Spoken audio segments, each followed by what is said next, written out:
Quand tu vois une femme, et puis tu gardes son image dans ta tête, et tu vas te masturber, même si tu ne l'as pas fait physiquement avec elle, dans ton esprit tu l'as fait réellement, et Dieu le considère comme un adultère, comme un péché. C'est pourquoi, mes frères et sœurs, même si on ne t'attrape pas dans le mal, ne vis pas dans le mal, parce que Dieu sonde les pensées. Et chaque fois que tu te touches dans le mal, sache que tu pèches, parce que ton corps, ta peau est à toi, mêlée d'abord à Dieu, et Dieu ne te donnera aucun plaisir si ce n'est dans la parole de Dieu. Alors regardez cette décision draconienne que Dieu demande. Couper la main droite. C'est dire quoi?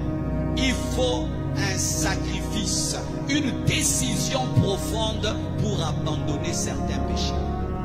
Et parmi ces péchés-là, c'est la masturbation. Vous savez, quelqu'un qui a une copine, qui a un copain, il abandonne plus facilement cela qu'un masturbateur.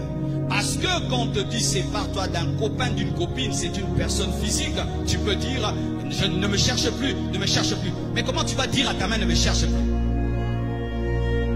Comment tu vas dire à ta peau ne me cherche plus? C'est-à-dire tu abandonnes un péché, mais la chose qui pêche avec toi est là tous les jours avec toi. C'est pourquoi faites très attention. Toi qui n'es jamais tombé dedans, n'essaye pas, tu ne connais pas l'addiction qui est dedans. Et toi qui t'entêtes à y demeurer, tu ne connais pas les profondes conséquences qui sont dedans. Frères, sœurs, c'est pourquoi la Bible dit de couper. C'est-à-dire tu dois accepter la discipline de l'esprit. Et je vous assure, mes frères et sœurs, pour s'en libérer, tu dois avoir une conversion authentique. Si tu as une conversion superficielle où on vient à l'église, on danse, tu seras toujours dedans. Toujours dedans. On a fait des statistiques, comme je l'ai dit en France, 80% disent se reconnaître dedans. 80, vous vous imaginez.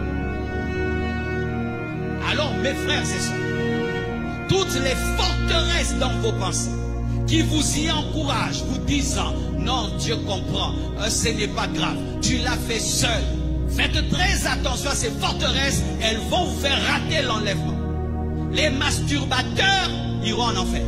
Les masturbateurs ne seront pas enlevés comme les prostituées et les adultères. Pas de différence. Pas de différence. À ton niveau, oui, il y a une différence, mais pas au niveau de Dieu. C'est pourquoi, frère, tu dois reconnaître que c'est un péché pour que Dieu t'en délivre. Mais si tu présentes des philosophies, Dieu dit, celui qui touchera mourra. Il y a des choses qu'on touche qui tuent. Il y a des choses qu'on touche qui empêchent de réussir. Ils ont touché à Haï, ils ont touché plutôt bien de Jéricho, ils ont échoué. Ton mariage peut échouer à cause de cela. Si déjà tu es célibataire et tu t'habitues à avoir du plaisir seul, ta femme aura du mal à te satisfaire, ton mari aura du mal à te satisfaire. Donc tu es là, célibataire, tu es déjà en train de détruire ton couple. Tout seul, mais tu détruis ton couple. Vous devez le savoir, vous tous qui êtes dans ces choses-là, vous devez savoir que vous êtes déjà en train d'abîmer votre couple dans le futur. Et si tu es dans le mariage, tu le fais. Tu es en train de te séparer de ta femme, de te séparer de ton mari. Des femmes qui ont déjà attrapé leur mari, en train de le faire. Tu t'imagines, une femme, elle va se sentir comment? Comment elle veut se sentir diminuée? Donc moi, je ne sers à rien. Il préfère sa main que moi. Tu imagines comment ça détruit ton couple.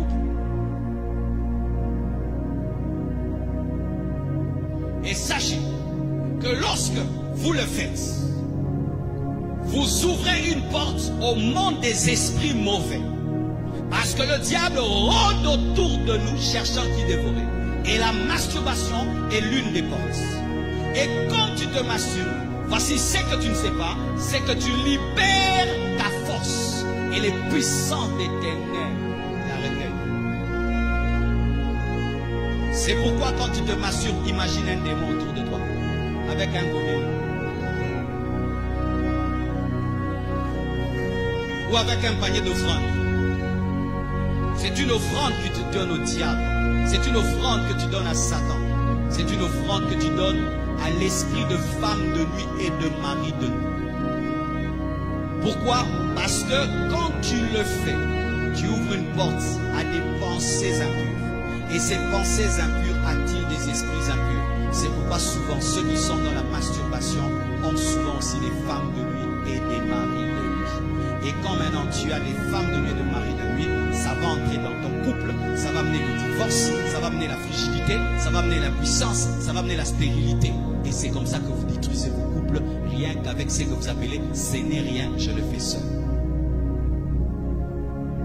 Si Dieu, dans un séminaire comme celui-ci, ce jeune comme celui-ci, peut me demander d'insister sur ça, c'est qu'il y a beaucoup qui blessent son cœur en vivant dans ce péché. J'ai remarqué que lorsque tu es lié par ce péché, tu dois des fois le dire à quelqu'un. Le dire à quelqu'un, l'avouer à quelqu'un et lui dire, j'ai lutté avec, j'arrive pas. Dieu me dit de te le dire, prie pour moi. Et c'est quelque chose que j'ai vu dans notre église, un grand prédicateur, un jour vient me chercher. Je pensais qu'il avait une prophétie à me donner. Il m'appelle, il me dit, Marcelo, je suis tombé dans tel péché. J'ai tout fait pour en sortir. Je me suis même oint d'huile d'olive, ça ne part pas. Quand je priais, Dieu m'a dit de te chercher, de te le dire. Et j'avais, je crois, 18 ans, 19 ans. J'étais un jeune à l'église. Lui, le prédicateur vraiment connu dans mon... Et il m'a cherché. Il a dit, Dieu me dit de te dire et que tu pries pour moi. Et il s'est agenouillé devant moi. J'avais même peur de toucher sa tête. Je ne pense même pas que j'ai pu toucher sa tête. J'ai fait une prière rapide parce que j'étais dérangé. Et il est parti. Et un jour, il passe à l'église, j'étais en train d'entonner les cantiques. Et il passait comme ça, il m'a fait ça. C'était notre code entre nous deux. Et je ne le dirai jamais à personne. Je ne citerai son nom jamais. Parce que j'ai respecté cet homme de Dieu-là. Il n'a que faire de l'honneur, il a besoin d'aller au ciel. Il n'a que faire du respect, il a besoin d'aller au ciel. Oh, cher homme de Dieu. Vous savez, ce qui tue les hommes de Dieu, c'est le respect qu'on leur donne à l'église, l'honneur qu'on leur donne à l'église. Et ainsi ne se confie à personne, tu vas mourir. Même le médecin a son médecin, même l'avocat a son avocat. Alléluia, même le coiffeur a son coiffeur. Qui est ton coiffeur? Qui est ton avocat? Qui est ton médecin? Homme de Dieu. Beaucoup de mes fils, vous venez si juste seulement me parler des versets bibliques. Et vous n'avez pas que des versets bibliques comme question. Donnez-moi la main.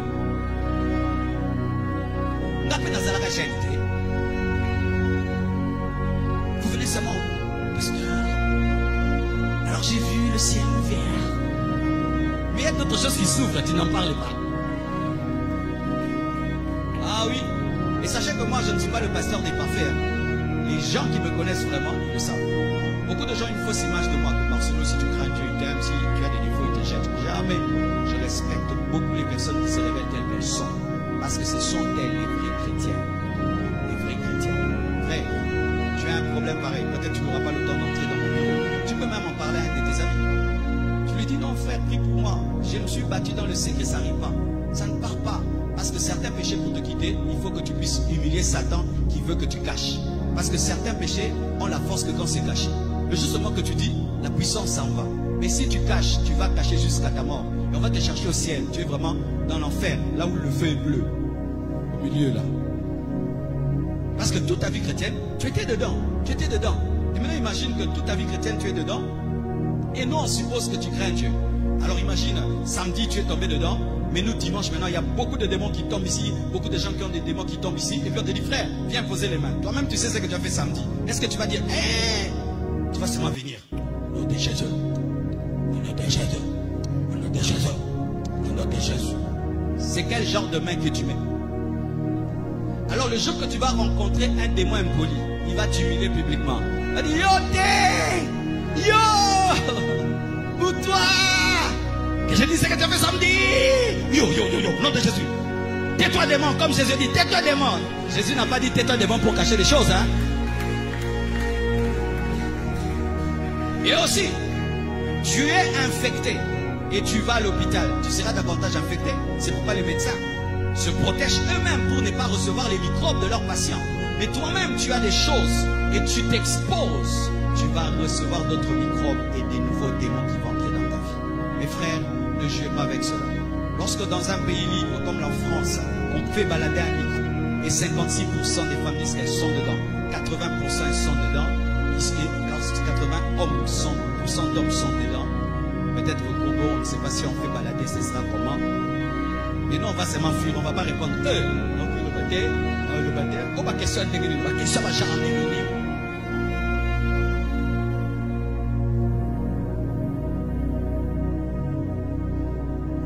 C'est pourquoi aujourd'hui, nous allons prier contre les femmes de nuit et les maris de nuit qui ont profité de ce péché.